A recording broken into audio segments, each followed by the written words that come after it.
Remedies for Rahu. Rahu is the north node of moon, and performing these remedies for Rahu will pacify Rahu and the period will run smoothly to a certain extent.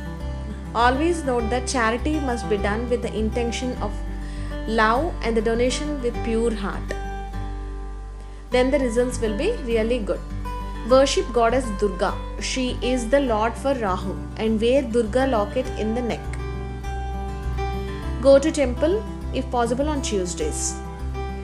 Apply Naga Sinduram on your forehead every day. This is what Naga Sinduram is. It is separate one which is called Naga Sinduram. Apply it on forehead.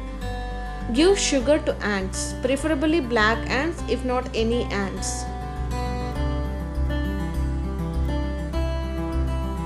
Donate urad dal, at least 1 kg, to the poor and needy people on Saturdays. You can donate items made of urad dal too.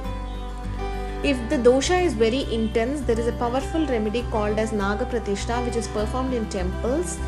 It is done in Rameshwaram temple for ₹500. Just go to that temple or any other temple and do Naga Pratishta. Donate the coal of one's equal weight to the need and poor and whoever is using coal.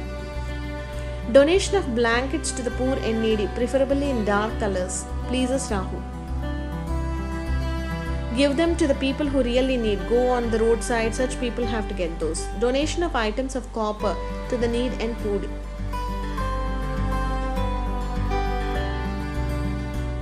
Another powerful remedy is there is a temple called Sri Kalahasti in Andhra Pradesh near Tirupati, that is Tirupati Balaji temple. The Rahuketa puja is done here. The puja ranges from ₹300 to 2000. On your Nakshatra day, preferably, go there and get the puja done. This is the link for the Kalahasti temple. They specifically do puja for Rahu Ketu, and lot of people get puja done. So the intensity of the place is high, and over it many devotees come there and do. So go there and get the remedies for Rahu and Ketu done over there. Even for Ketu also the remedies are done over there. Thanks for watching the video.